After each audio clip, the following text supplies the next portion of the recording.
पिछले साल New York times में एक लेख छपा था।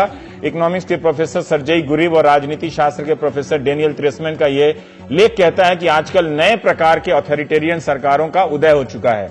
ये सरकारें विपक्ष को खत्म कर देती हैं, थोड़ा बचा कर रखती हैं ताकि लोकतंत्र का भ्रम भी बना रहे। इन सरकारों ने ग्लोबल मीडिया और आईटी युग के इस्तेमाल से विपक्ष का गला भी घोंटा है।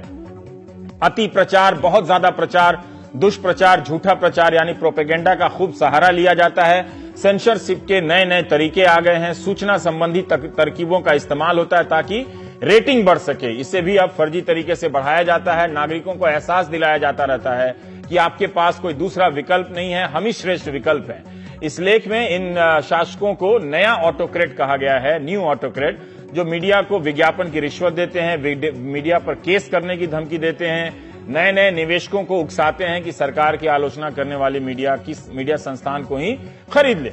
मीडिया पर नियंत्रण इसलिए जरूरी है कि अब सब कुछ धारणा है, परसेप्शन, धारणा आपकी मतलब ख्याल में होना चाहिए, लगना चाहिए कि हाँ ये हो रहा है। लगातार विज्ञापन और भाषण आपको यकीन दिलाते रहते हैं कि हो रहा है। जमीन पर भले वो नजर ना आए लेकिन आप यकीन करने लगते हैं कि हो रहा है।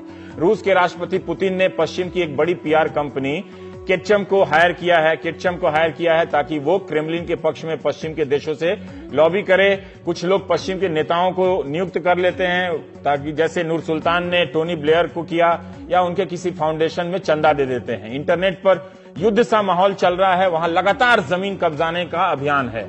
गाली देने वाले और धमकाने वाले ट्रोल्स को पैसे देकर रखा जाता है। ये पूरी दुनिया में हो रहा है। इनका काम होता है व्हाट्सएप पे, ट्विटर पे दिन रात विरोधी के खिलाफ अफवाहों का बाजार बनाए रखना, तरह तरह के मटेरियल सप्लाई करना। आप व्हाट्सएप देखते हैं, उसी को सच मान लेते हैं, अखबार आप पढ़ते नहीं हैं।